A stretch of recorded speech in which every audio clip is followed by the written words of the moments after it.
alegria e satisfação que cumprimentamos os nossos amigos e irmãos do portal Escola Dominical com a gloriosa paz de nosso Senhor e Salvador Jesus Cristo. Estamos dando início a mais uma pré-aula, esta ferramenta que o portal Escola Dominical disponibiliza no início da semana, para que os irmãos possam melhor preparar a sua aula da Escola Bíblica Dominical. Leiam a revista das lições bíblicas, assistam a esta pré-aula, leiam o texto de apoio que nós disponibilizamos no site do portal Escola Dominical, portalebd.org.br, juntamente com os slides que nós colocamos junto com o texto. E aí os irmãos terão uma ideia do itinerário, do caminho do nosso raciocínio, porque a nossa proposta aqui é apresentar subsídios complementares aos amados irmãos. Nós não repetimos o texto da revista. Os irmãos já leram a revista, leram um livro de apoio, assistiram à videoaula do comentarista do trimestre, e aqui a nossa proposta é trazer uma outra abordagem do assunto da lição. Além do nosso tema, além do nosso texto de apoio, nós ainda disponibilizamos 5 ou 6 outros textos de apoio da faixa etária dos adultos. Também o site do portal Escola Dominical publica textos, videoaulas e slides de todas as faixas etárias do currículo da Casa Publicadora das Assembleias de Deus e também de outros currículos de Escola Bíblica Dominical. Ao longo da semana, disponibilizamos também breves comentários em áudio das leituras diárias, tanto da faixa dos adultos quanto da faixa dos adolescentes.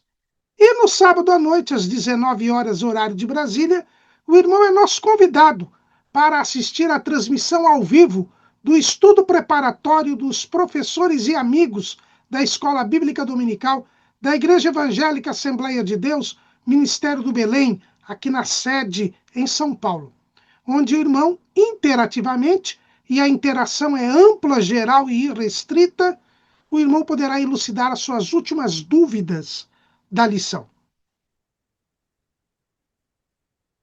A Escola Bíblica Dominical, porém, exige a presença de cada um de nós. Por isso, o irmão é nosso convidado a, se quiser, assistir ao estudo preparatório.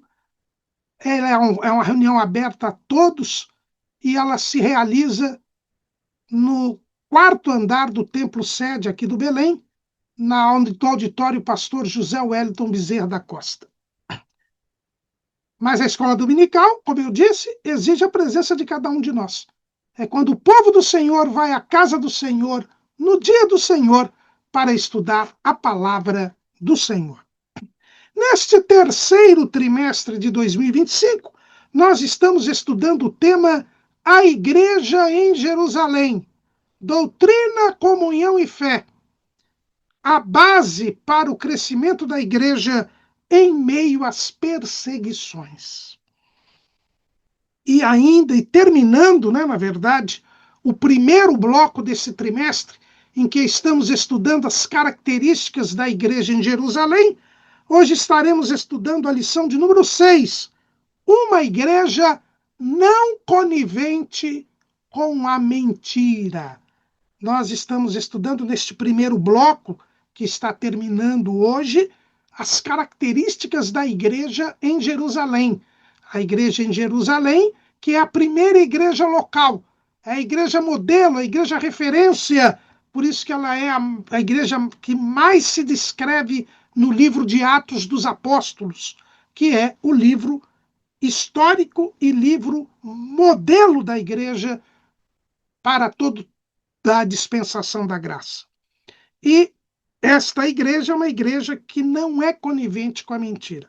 Nós já vimos que a igreja em Jerusalém é a igreja que nasceu no Pentecostes, é uma igreja pentecostal, é uma igreja que persevera na doutrina dos apóstolos, na comunhão, no partir do pão e nas orações, é uma igreja que é fiel à pregação do Evangelho, é uma igreja que é cheia do Espírito Santo, é uma igreja que é cheia do amor e é uma igreja que não é conivente com a mentira.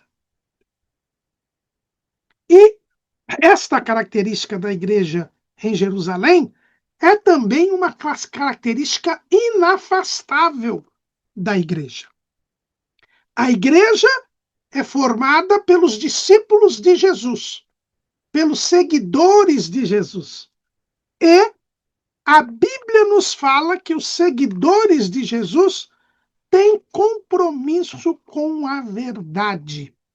Aliás, o apóstolo Paulo, ao escrever Timóteo, na sua primeira carta a Timóteo, capítulo 3, versículo 15, Paulo assim escreve para o seu filho na fé. Mas, se tardar, para que saibas como convém andar na casa de Deus, que é a igreja do Deus vivo, a coluna e firmeza da verdade. A igreja do Deus vivo, a igreja edificada por Jesus, é chamada pelo apóstolo Paulo de coluna e firmeza da verdade. A declaração de fé das Assembleias de Deus, no seu cremos, no item de número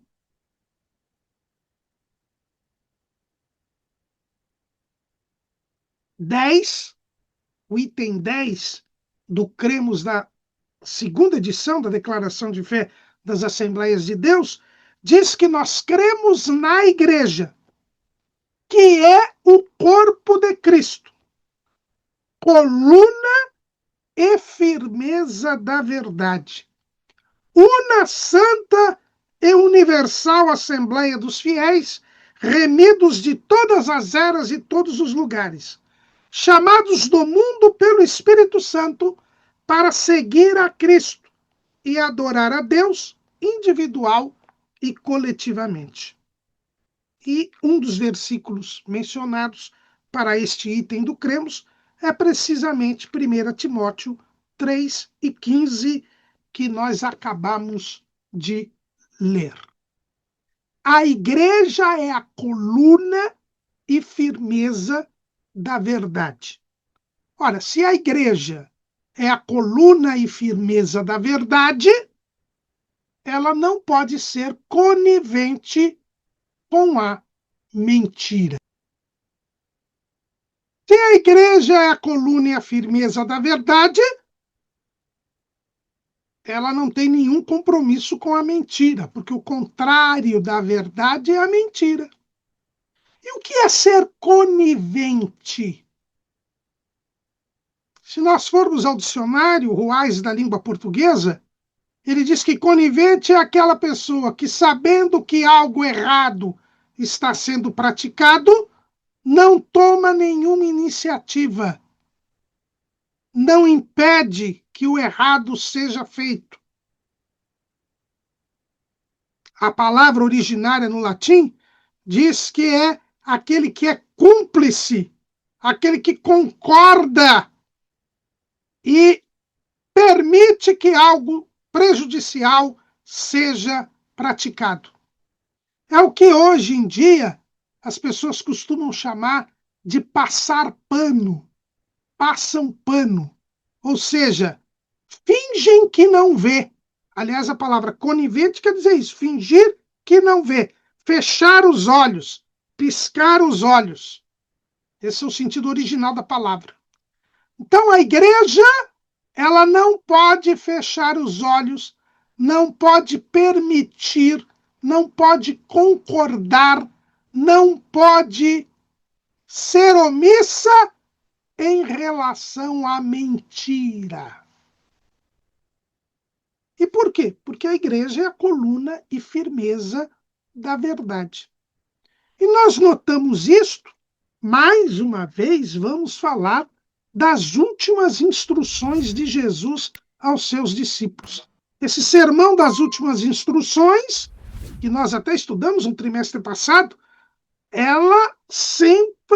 esse sermão traz os ensinamentos de Jesus para os discípulos, para depois, como eles deveriam se comportar depois que Jesus fosse para o céu. Ou seja, no tempo da igreja. E estas lições que Jesus deu foram primeiramente praticadas na igreja em Jerusalém, porque ela foi a primeira igreja local. E devem ser praticadas continuadamente até a volta de Jesus. Quando Jesus começa o sermão das últimas instruções, nós já vimos que Jesus diz que para que a igreja se estabelecesse, para que a obra de Deus prosseguisse, era necessário, em primeiro lugar, a sua glorificação, que seria a sua paixão, morte e ressurreição, o seu sacrifício que tiraria o pecado do mundo. Em segundo lugar, era necessário que os discípulos se amassem uns aos outros como ele nos amou, e nós vimos isso na lição passada. Nós vimos como o amor é o mandamento que Jesus dá e que nenhum discípulo de Jesus poderia ser discípulo de Jesus se não amasse como ele amou. E aí Jesus diz que iria para a casa do Pai. Promete voltar. E diz que eles sabiam qual era o caminho. Ele diz que iria deixá-los, iria para a casa do Pai, mas que voltaria. E Jesus diz assim, João 14:4. Mesmo vós sabeis para onde vou e conheceis o caminho. E aí Tomé dá a voz a toda a admiração de todos, né? Saudoso pastor Ailton Muniz de Carvalho, ele dizia que, na verdade, Tomé foi o único que teve coragem de perguntar. Ninguém ali sabia qual era o caminho. Tomé foi o único que teve coragem. E ele disse-lhe Tomé, Senhor, nós não sabemos para onde vais. E como podemos saber o caminho? Disse-lhe Jesus, eu sou o caminho e a verdade e a vida. Ninguém vem ao Pai senão por mim. Se vós me conhecesseis a mim, também conheceríeis a meu Pai.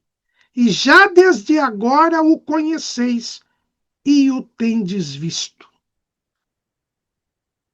Para ir para o céu, não bastava que Jesus viesse nos buscar. Era preciso que nós andássemos no caminho. E qual é o caminho? É o próprio Jesus. Jesus disse, eu sou o caminho, a verdade e a vida. Ser o caminho, a verdade e a vida. Esse é Jesus. Quem quiser vir após mim, negue-se a si mesmo. Tome a sua cruz e siga-me. Pedro vai escrever lá na primeira carta, capítulo 2, versículo 21. Porque para isto sois chamados, pois também Cristo padeceu por nós, deixando-nos o exemplo para que sigais as suas pisadas. Então, Jesus é o exemplo. Se você quer ir ao céu, você precisa seguir Jesus. Seguir Jesus. Para seguir Jesus, primeiro, eu tenho que negar a mim mesmo. Segundo, eu tenho que assumir as responsabilidades que ele me dá, as tarefas que ele me dá, cumprir as suas ordens, obedecer-lhe, é tomar a cruz e segui-lo. Seguir é seguir o seu exemplo, é imitá-lo, é viver como ele viveu.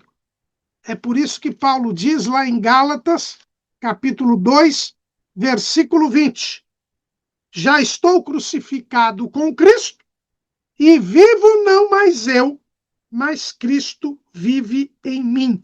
E a vida que agora vivo na carne, vivo-a na fé do Filho de Deus, o qual me amou e se entregou a si mesmo por mim. Então agora eu tenho que imitar a Jesus. E ao imitar a Jesus, eu terei que andar na verdade, porque Jesus é a verdade, e eu tenho que estar separado do pecado, porque Jesus é a vida e o salário do pecado é a morte. Então eu tenho que estar em comunhão com Deus, vivendo em santidade. Eu chego ao céu se eu seguir a paz e a santificação, sem a qual, sem a santificação, ninguém verá o Senhor. Hebreus 12:14. Então, temos aqui esta realidade. Jesus diz: olha, eu vou para o Pai, vou vir buscar, mas vocês já sabem qual é o caminho. O caminho é seguir os meus passos. É andar na verdade e estar em santidade, que é a vida. Então, ser discípulo de Jesus é andar na verdade, é ter compromisso com a verdade. Jesus já havia dito isto para os crentes, para os seus discípulos. Lá no Evangelho segundo escreveu João, capítulo 8, versículo 31. Jesus dizia, pois, aos judeus que criam nele: se vós permanecerdes na minha palavra, verdadeiramente sereis meus discípulos e conhecereis a verdade, e a verdade vos libertará. Para ser discípulo de Jesus, eu preciso amar como ele amou, mas eu preciso também permanecer na palavra, conhecer a verdade, e a verdade é a palavra. João 17:17. Santifica-os na verdade, a tua palavra é a verdade.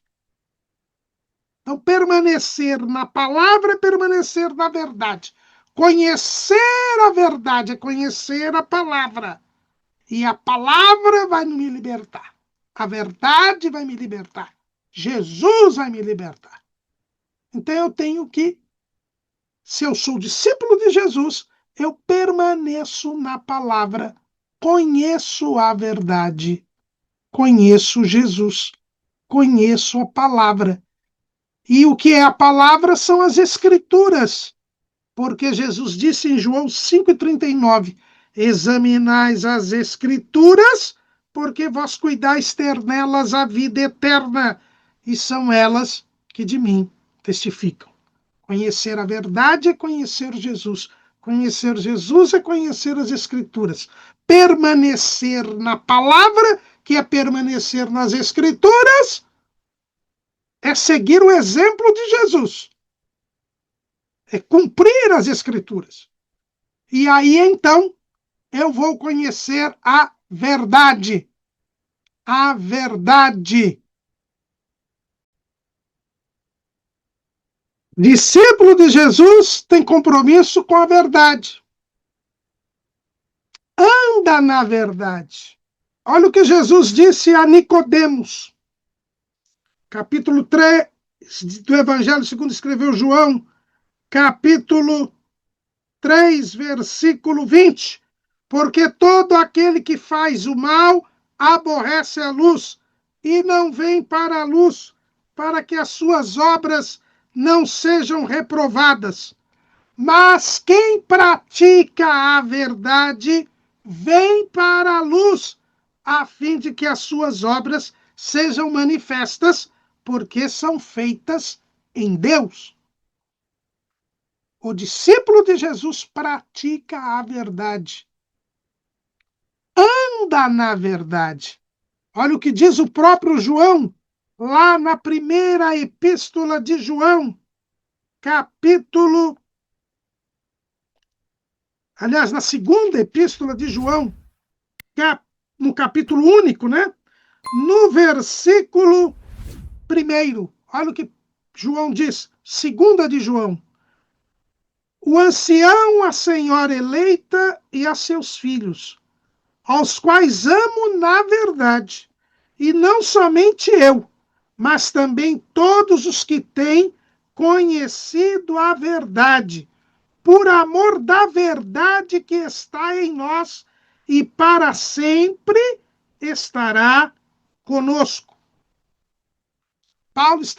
João está se dirigindo a uma igreja, muitos entendem que é a igreja de Éfeso, e ele diz o quê? Que os filhos daquela igreja, a própria igreja, ele ama na verdade, ou seja, o próprio João está na verdade.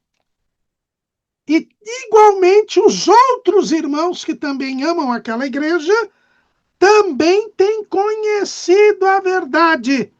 Por quê? Porque a verdade estava neles e para sempre estaria com eles. A verdade é outra característica do discípulo de Jesus. O discípulo de Jesus, ele ama na verdade, tem conhecido a verdade e a verdade está nele. Mas ainda diz assim, no versículo 4 ainda, de 2 João, muito me alegro por achar que alguns de teus filhos andam na verdade, assim como temos recebido o mandamento do Pai. Então, quem recebe o mandamento do Pai, quem recebe a Jesus como Salvador, quem começa a seguir e caminhar para o céu, anda na verdade. Na terceira epístola de João, João repete esse mesmo pensamento. Olha o que diz o apóstolo do amor na sua terceira epístola, versículo 3. Porque muito me alegrei quando os irmãos vieram e testificaram da tua verdade, como tu andas na verdade. Ele está falando aqui de Gaio, o irmão Gaio, que era este irmão para quem ele praticamente estava escrevendo esta carta. Ele andava na verdade. E isto alegrou João. João queria que os seus filhos na fé andassem na verdade. E ele ainda diz, lá no versículo 8, portanto, aos tais devemos receber para que sejamos cooperadores da verdade. Os irmãos em Cristo, os salvos, devem ser cooperadores da verdade. Então, ser discípulo de Jesus é praticar a verdade, andar na verdade, cooperar com a verdade. Nós estamos na luz. E quem está na luz, quem vem para a luz é porque pratica a verdade.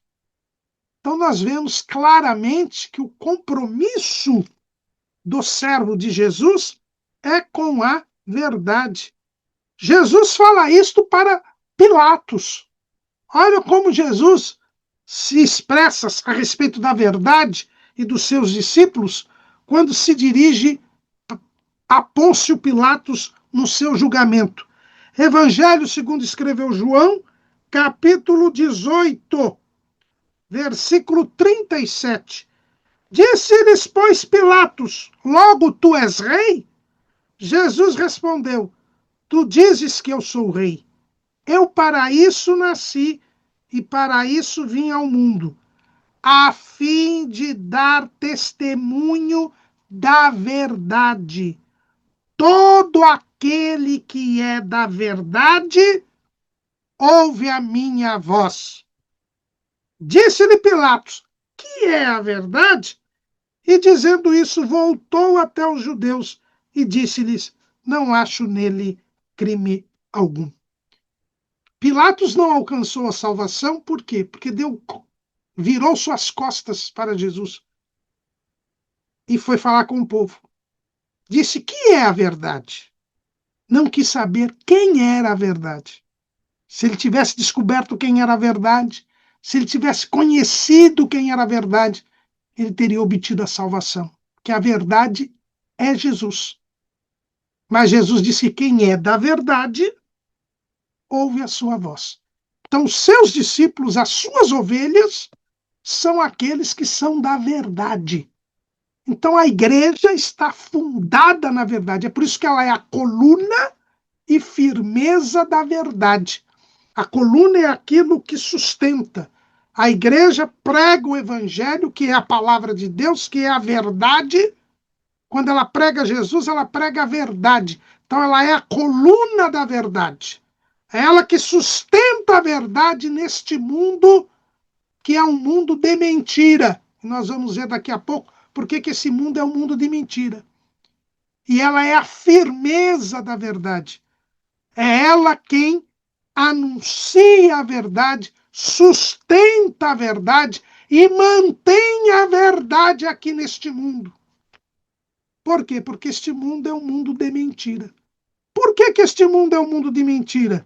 Porque este mundo está no maligno. É João quem nos fala isso. 1 de João, capítulo 5, versículo 1 de João, capítulo 5, versículo 19. Sabemos que somos de Deus, nós somos de Deus. Quem é da verdade, ouve a minha voz. Nós somos de Deus porque nós somos da verdade. E que todo mundo está no maligno. O mundo está no maligno. Nós somos de Deus, mas o mundo está no maligno. E quem é o príncipe deste mundo? O príncipe deste mundo é o diabo. E o que diz Jesus a respeito do diabo? João 8:44. Vós tendes por pai ao diabo, e quereis satisfazer os desejos de vosso pai. Ele foi homicida desde o princípio e não se firmou na verdade, porque não há verdade nele. Quando ele profere mentira, fala do que lhe é próprio, porque é mentiroso e pai da mentira. Mas porque vos digo a verdade, não me credes. Jesus, que havia acabado de falar para os seus discípulos, para aqueles que haviam crido nele, que eles deveriam permanecer na sua palavra, conhecer a verdade, e a verdade vos libertaria, para os outros, para os incrédulos, ele diz, vocês são filhos do diabo. E vocês querem satisfazer os desejos do seu pai. Ele é homicida desde o princípio, e ele é o mentiroso e pai da mentira. Ele não se firmou na verdade. Não há verdade nele. E Jesus completa isso lá em João 14:30. Já não falarei muito convosco, porque se aproxima o príncipe deste mundo e nada tem em mim. Por quê? Porque não há verdade no diabo. Se não há verdade no diabo, ele nada tem em Jesus, porque Jesus é a verdade. Então o mundo está no maligno. O príncipe deste mundo é o pai da mentira. É mentiroso e pai da mentira. Então o mundo não tem verdade nele. O mundo é um mundo de ilusão. O mundo é um mundo de mentira. Chefiado pelo pai da mentira. Então a igreja nada tem no diabo. E o diabo nada tem na igreja. Por quê? Porque o diabo é mentiroso e pai da mentira. E é homicida desde o princípio. Olha a diferença. Jesus disse, eu sou o caminho, a verdade e a vida. Vocês conhecem o caminho. Então a igreja, ela está em Jesus, que é o caminho, ela anda na verdade, ela pratica a verdade, ela coopera com a verdade e ela está em comunhão com Deus, ela tem vida eterna, porque quem crê em Jesus tem a vida eterna. Agora, no mundo nós temos a mentira e a morte. Por quê? Porque o diabo, ele é homicida desde o princípio. Quem é filho do diabo satisfaz o desejo do diabo. Vive na prática do pecado. 1 de João, capítulo 3, versículo 8. Quem pratica o pecado é do diabo, porque o diabo vive pecando desde o princípio. Para isto o Filho de Deus se manifestou, para desfazer as obras do diabo. Qualquer que é nascido de Deus não vive na prática do pecado, porque a sua semente permanece nele, e não pode viver pecando, porque é nascido de Deus. Nisto são manifestos os filhos de Deus e os filhos do diabo. Qualquer que não pratica a justiça e não ama seu irmão, não é de Deus.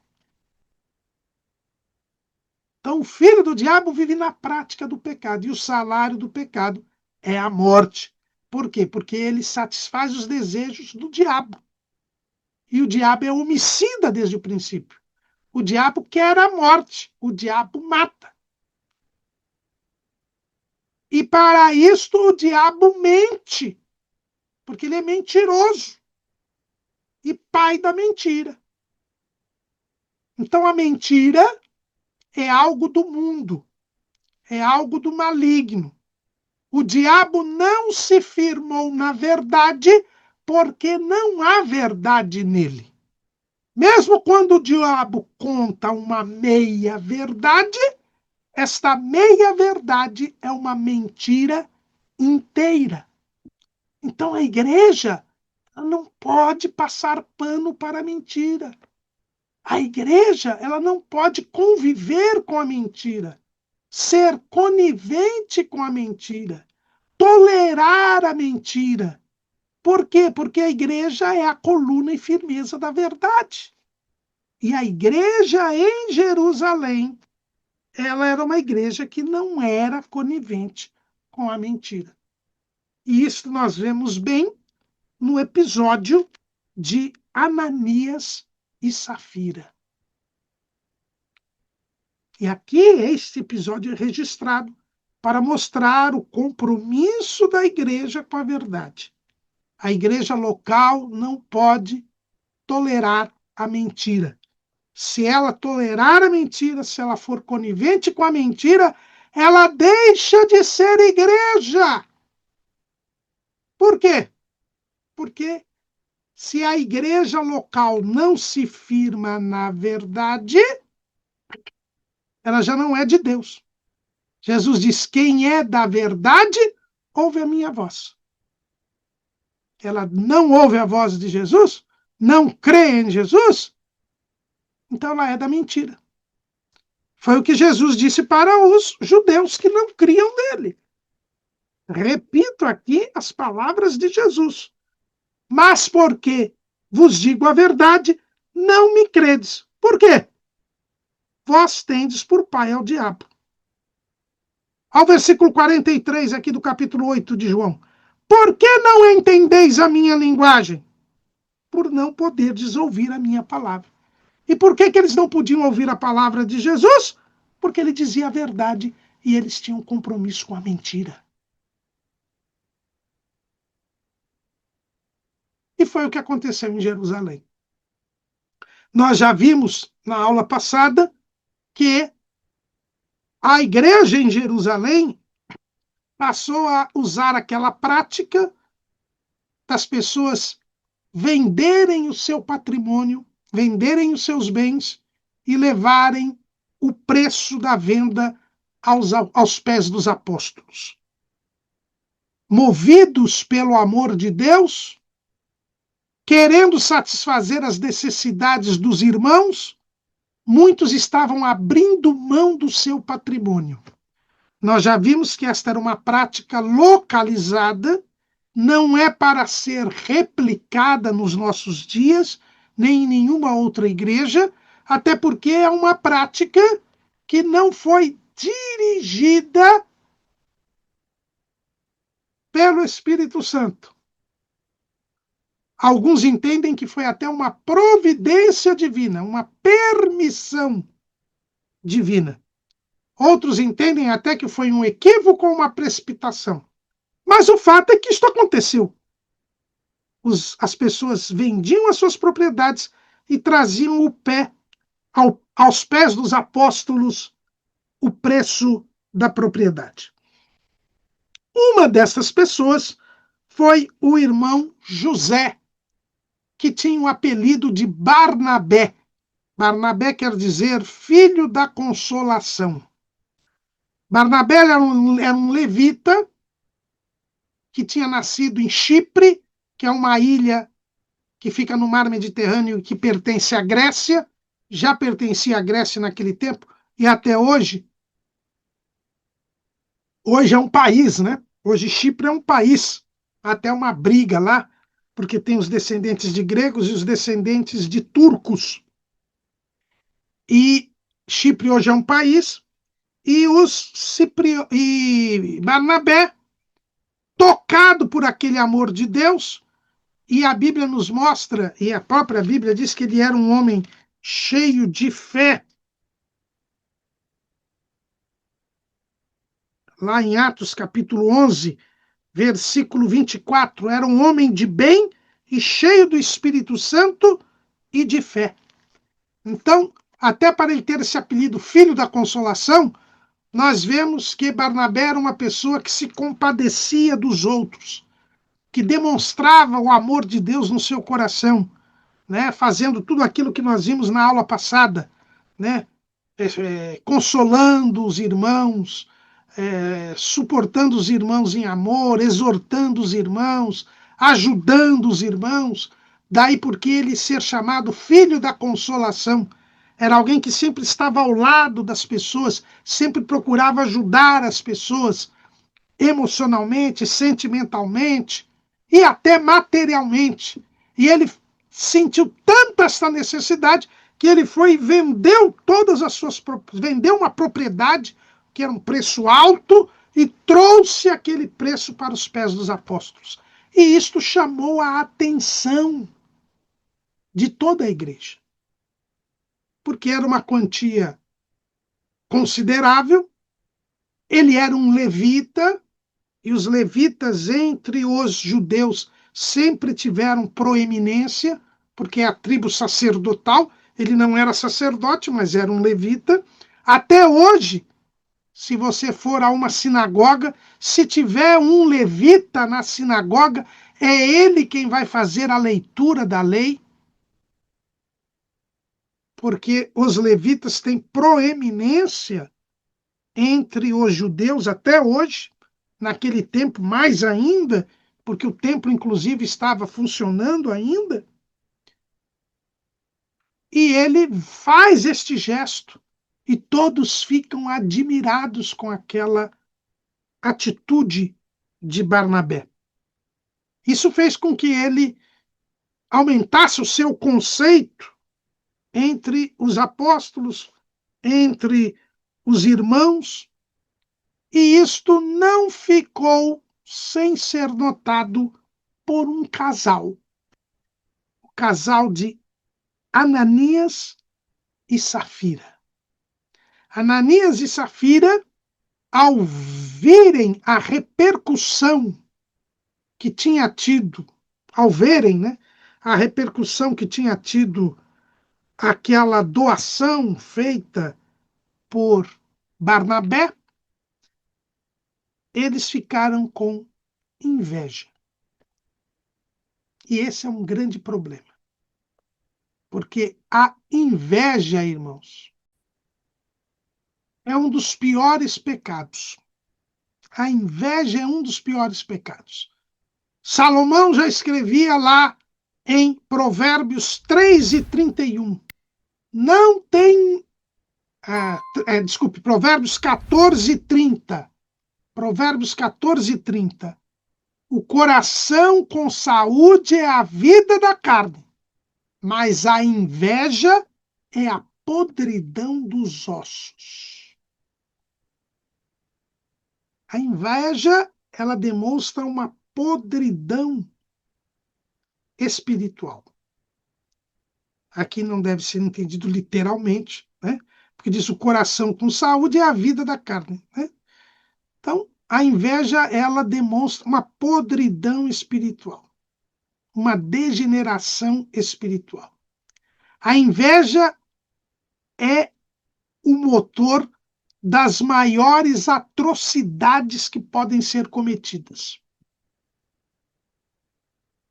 Observemos que na família de Jacó, Jacó acabou quebrando ainda mais o padrão divino. Ele já se casou com 2 mulheres, que não estava no padrão divino, mas ele complicou ainda mais a situação da família dele, tendo filhos com as concubinas. Por quê? Porque Raquel teve inveja da sua irmã Leia e acabou dando a sua serva Bila para que Jacó tivesse filhos dela. O que motivou mais essa degeneração moral na família de Jacó foi a inveja de Raquel. A inveja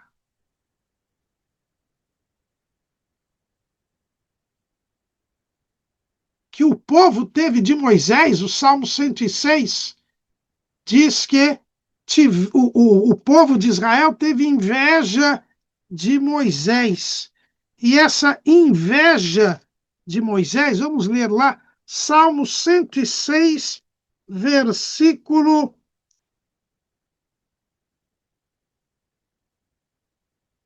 16. E tiveram inveja de Moisés no acampamento e de Arão, o santo do Senhor. Abriu-se a terra e engoliu a Natã e cobriu a gente de Abirão e lavrou um fogo na sua gente. A chama abrasou os ímpios. Houve aquela rebelião de Datã, Abirão e Coré, por causa da inveja que tiveram de Moisés e de Arão. E muita gente foi engolido pela terra. A terra abriu e engoliu a família do Datã e do Abirão. E o Coré. Por causa da inveja. Por causa da inveja. A inveja foi que levou os irmãos a venderem José como escravo. Foi por causa da inveja. E Jesus foi entregue aos romanos, a Pilatos, por causa da inveja.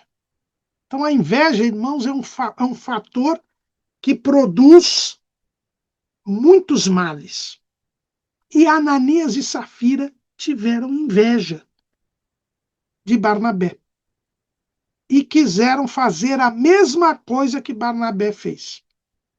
Quiseram vender a propriedade, e eu até coloco aí no estudo que, no meu entendimento, no nosso humilde entendimento, entendemos até que a propriedade de Ananias era maior e mais valiosa que a de Barnabé. Por quê? Porque quem tem inveja quer fazer mais. E se ele só deu parte do preço, e parte do preço era maior do que o valor que Barnabé havia dado do preço todo, isto quer dizer que Ananias e Safira eram mais ricos do que Barnabé. Mas eles tiveram inveja. Barnabé passou a ser benquisto pelos apóstolos, pela membresia. Ele já era benquisto por ser levita. E eles tiveram inveja disso. E diz, olha, vamos vender a nossa propriedade vale mais que a do Barnabé. Aí a gente vai dar mais dinheiro do que o Barnabé deu, mas nós vamos poder guardar uma parte. Nós vamos mentir. Vamos dizer que estamos dando todo o preço, que já é maior, o valor já é maior que o Barnabé deu, vamos aparecer mais que o Barnabé e ainda a gente vai ter um pouco de dinheiro. Tudo perfeito. Ninguém pedia conferência de escritura nem nada. Uma pequena mentira para ter projeção pessoal, para aparecer, para se engrandecer mais do que Barnabé. E Ananias e Safira concordaram com isto. Irmãos, marido e mulher devem concordar sempre, mas na presença de Deus, de acordo com Deus. Quando marido e mulher concordam para pecar, o desastre é total na família. Não pensem, porque marido e mulher estão de acordo, que não vão sofrer as consequências do pecado. Pelo contrário, as consequências costumam ser ainda piores para a família, porque houve um acordo deliberado para desobedecer a Deus. A família só é abençoada quando o Senhor está reinando, dirigindo os passos da família. O acordo de Abraão com Sara para que Abraão tivesse um filho de Agar traz consequências até hoje. Quando eu fico sabendo da notícia de um atentado motivado por algum radical muçulmano, eu sei que é mais uma conta de morte, mais mortes, mais sofrimento decorrente desse acordo de Abraão e Sara para que Abraão tivesse um filho de Agar. Porque Ismael é o pai dos árabes. Se eles não tivessem feito aquele acordo, Ismael não teria nascido. Se Ismael não tivesse nascido, também Maomé não teria nascido. Não teríamos aí esta doutrina, essa religião muçulmana, que, mal interpretada, gera todo esse terrorismo. Isto que dá marido e mulher fazerem acordo contra a vontade de Deus. E aqui não foi diferente. A família foi destruída por causa deste acordo de marido e mulher contra a palavra de Deus. Ananias e Safira não eram obrigados a vender suas propriedades. E o próprio Pedro diz isso. 5 e 4 de Atos. Guardando-a, não ficava para ti, e vendida, não estava em teu poder? E aqui nós temos a demonstração que essas vendas não eram determinadas por Deus, foram permitidas por Deus. Pedro não disse que era obrigatório vender a propriedade para suprir a necessidade dos irmãos. Aqui nós temos claramente que esta prática na igreja em Jerusalém era uma prática não determinada pelo Espírito Santo. E, portanto, não é uma prática que deva ser reproduzida pelas outras igrejas locais. Ananias e Safira combinaram a mentira, o engano. Venderam a propriedade. E Ananias foi primeiro para a igreja, antes de Safira. E aqui a Bíblia não diz porque um foi separado do outro. Mas bem podemos imaginar que era para que por 2 vezes a notícia viesse a ser dada na igreja. Que é para que por 2 vezes eles fossem enaltecidos e exaltados pela membresia. Além de trazerem um valor maior que a de Barnabé, queriam duplamente uma honra. A hora que chegasse Ananias e depois quando chegasse Safira. Bem próprio do invejoso. É uma inferência nossa, mas está dentro do contexto. Quem quer aparecer o máximo possível. Cuidado, meus irmãos, com estes irmãos. Cuidado na igreja local, quando eu tenho alguém que quer se sobressair, alguém que quer ter supremacia sobre os outros. Este alguém não é de Deus. Esta pessoa não trará boas coisas para a igreja local. João fala de uma pessoa dessas, lá na sua terceira epístola, versículo 9. Tenho escrito à igreja, mas Diótrefes, que procura ter entre eles o primado, não nos recebe. Pelo que, se eu for, trarei à memória as obras que ele faz, proferindo contra nós palavras maliciosas.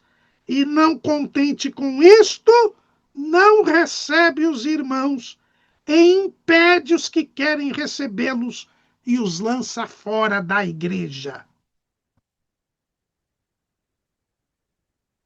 Então, o Diótrefes era desse time. Era alguém que queria ter o primado, queria ser o centro das atenções. Diótrefes queria ter a liderança da igreja, não era o caso aqui de Ananias e Safira. Eles queriam ter o louvor da igreja. Eles queriam ter até posição na igreja, porque Barnabé acabou se sobressaindo e isso redundaria em posição. Como realmente ele teve posição, foi ele que foi escolhido para ser mandado para Antioquia e virou pastor de Antioquia e depois virou missionário junto com Paulo. Mas eles queriam até também uma posição, mas por enquanto eles queriam sucesso. Eles queriam ostentação, eles queriam louvor, eles queriam virar uma celebridade. Mas para isso usaram do engano e da mentira. Usaram do engano e da mentira. E aí que está o problema. Na igreja não se pode usar do engano e da mentira. Porque quem usa do engano e da mentira não é da igreja. É um agente de Satanás, é um filho do diabo. É alguém do mundo que está no meio da igreja. É um lobo disfarçado de cordeiro. Ananias chegou, depositou o preço, aquela quantia vultosa, aos pés dos apóstolos. Pedro estava presente. Muito provavelmente disse: olha, vendi minha propriedade e aqui estou trazendo tanto para a igreja. Mas o Espírito Santo, que é o Espírito da verdade. João, capítulo 14, versículo... Aliás, João, capítulo 16, versículo 13. Mas quando vier aquele Espírito da verdade, ele vos guiará em toda a verdade, porque não falará de si mesmo, mas dirá tudo o que tiver ouvido e vos anunciará o que há de vir. O Espírito Santo estava ali contemplando a combinação macabra de Ananias e de Safira e revelou a mentira para Pedro. Disse então Pedro: Ananias! Com certeza Ananias já se voltou esperando o elogio, o louvor, a bênção, o reconhecimento de Pedro. Era o momento da consagração. Era o momento em que ele iria ser mais ovacionado do que Barnabé.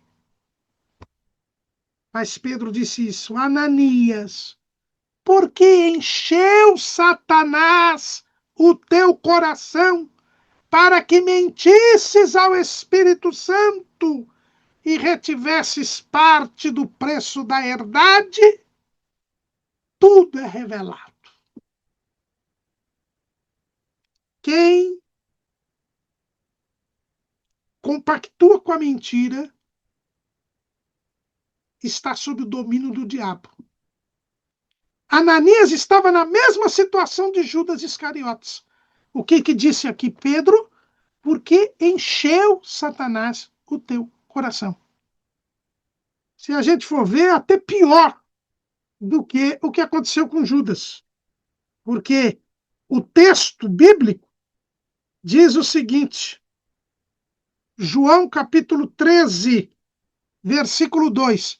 E acabada a ceia, tendo já o diabo posto no coração de Judas Iscariotes, filho de Simão, que o traísse.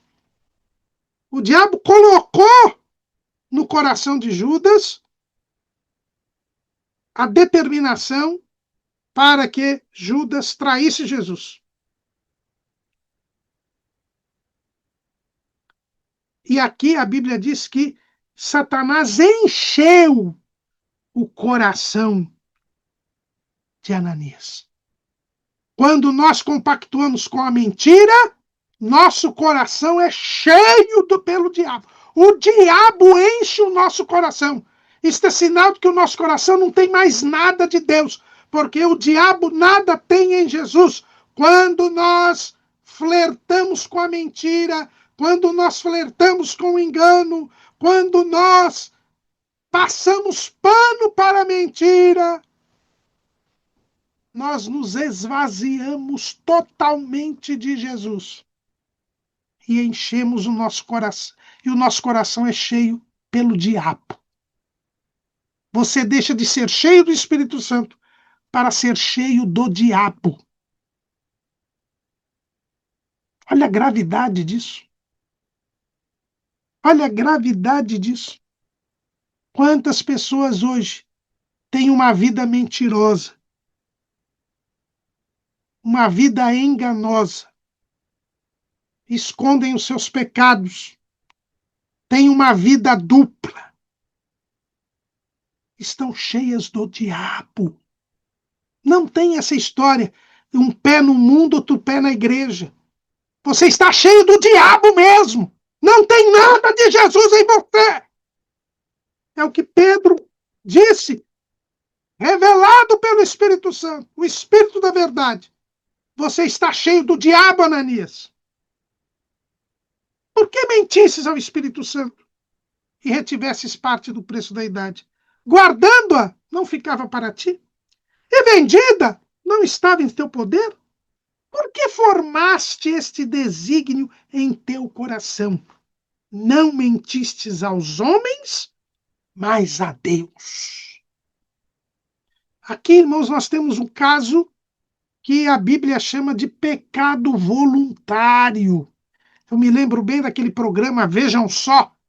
Um dia eu fui acompanhando o pastor José Serafim de Oliveira, nosso companheiro aqui do portal Escola Dominical, no estudo dos professores. E ele, um dia, foi falar sobre o pecado voluntário, lá no programa Vejam Só. E depois ficou recebendo dezenas de e-mails de pessoas desesperadas, porque o pecado voluntário não tem perdão. Por quê? Porque a pessoa voluntariamente, deliberadamente, resolve pecar contra Deus, se levanta contra Deus. Hebreus 10, 26. Porque se pecarmos voluntariamente, depois de termos recebido o conhecimento da verdade, já não resta mais sacrifício pelos pecados, mas uma certa expectação horrível de juízo e ardor de fogo que há de devorar os adversários.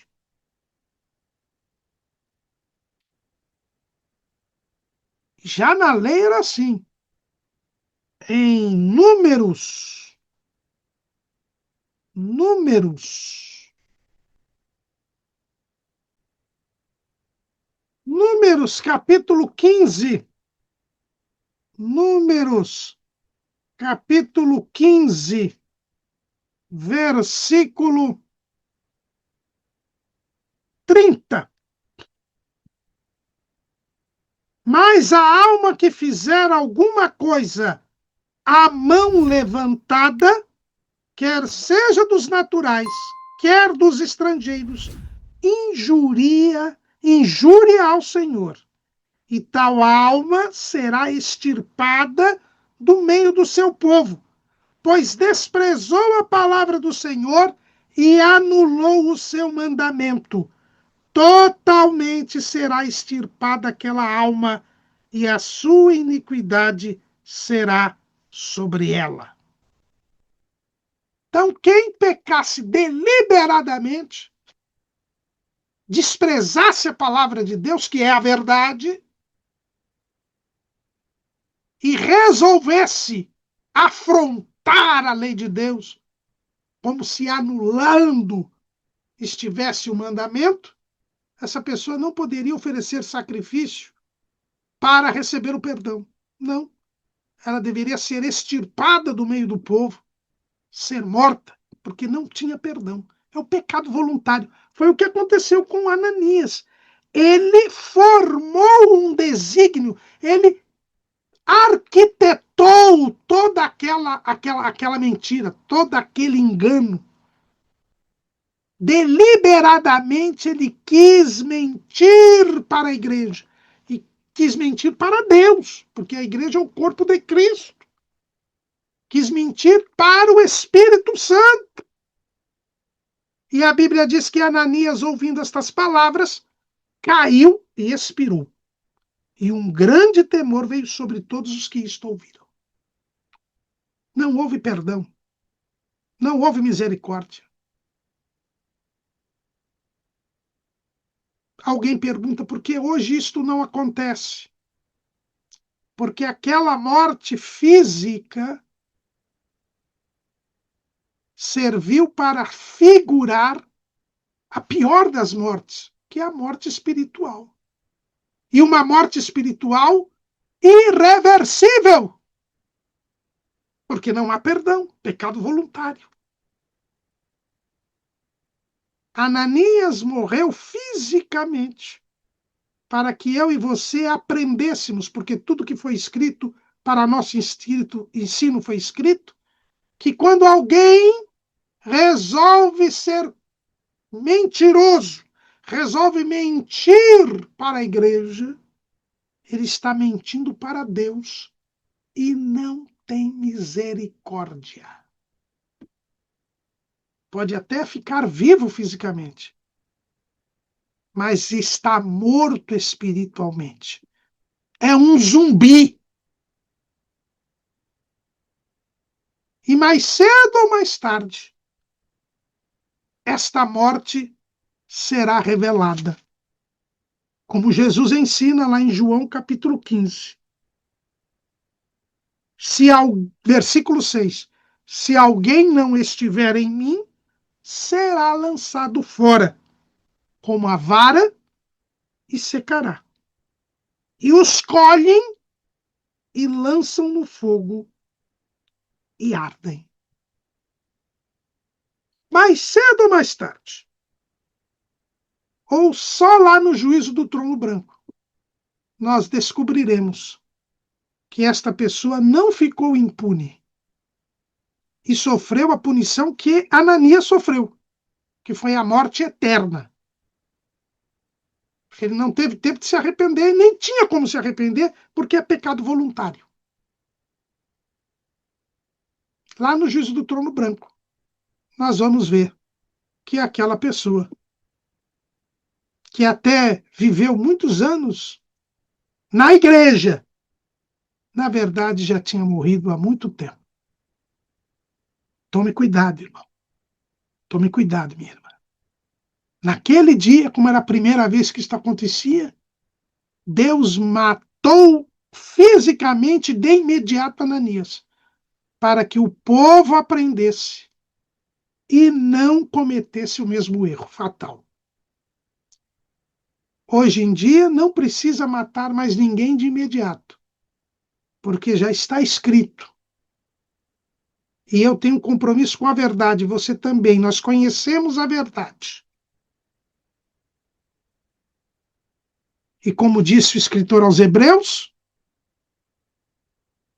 se pecarmos voluntariamente, depois de termos conhecido, depois de termos recebido o conhecimento da verdade, já não resta mais sacrifício pelos pecados. Não precisa ninguém cair duro na igreja, porque você está estudando hoje o episódio de Ananias e Safira. Você já recebeu o conhecimento da verdade e por isso não pode ser conivente com a mentira. Passado um espaço de quase 3 horas, entrou também sua mulher, não sabendo o que havia acontecido. Pedro dá a oportunidade a Safira. E disse-lhe Pedro: dize-me, vendestes, portanto, aquela herdade? E ela disse: sim, portanto. Também era conivente com a mentira. Também tinha arquitetado mentir. Deus deu oportunidade a Safira. Safira não aproveitou esta oportunidade. Então Pedro lhe disse: por que é que entre vós os concertastes para tentar o Espírito do Senhor? Eis aí a porta os pés dos que sepultaram teu marido, e também te levarão a ti. E logo caiu aos seus pés e expirou. E entrando os jovens, os mesmos que tinham enterrado o Ananias, acharam-na morta e a sepultaram junto de seu marido. E houve um grande temor em toda a igreja e em todos os que ouviram estas coisas. Safira teve a oportunidade de se arrepender, não se arrependeu. Manteve seu pacto com a mentira e também morreu. Deus não faz acepção de pessoas. Não há privilégio nem para homem nem para mulher na igreja. Veja que a mulher, por estar submissa ao marido, teve a oportunidade de se arrepender. Mas jogou fora esta oportunidade. E morreu também. A mentira, irmãos, é gravíssima. Quem mente está com o coração cheio do diabo. Porque Jesus não tem nada na mentira. Ele é a verdade. E tanto é assim que a palavra de Deus nos diz lá em Apocalipse, capítulo 22, versículo 15. Ficarão de fora os cães e os feiticeiros, e os que se prostituem e os homicidas, e os idólatras, e qualquer que ama e comete a mentira. A mentira é tão grave, irmãos. A mentira é tão satânica, porque o próprio Jesus diz que o caráter do diabo é próprio da mentira. A mentira é a própria figura do diabo, é a identidade do diabo. Por isso que diabo quer dizer acusador, caluniador. É aquele que fala mentiras para acusar alguém. O diabo é a própria mentira.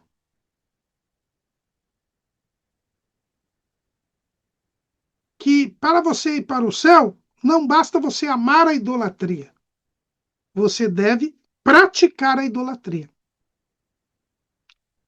Não basta você amar a prostituição. Você deve praticar a prostituição. Não basta você amar o feitiço. Você deve praticar a feitiçaria. Não basta você amar o assassinato. Você precisa matar alguém. Mas basta você amar a mentira, mesmo sem mentir, que você será condenado e ficará de fora da cidade santa. A igreja é a coluna e a firmeza da verdade. Quem é da verdade ouve a voz de Jesus. Quem pratica a verdade vem para a luz. Quem passa pano na mentira arderá no fogo do inferno. Amém.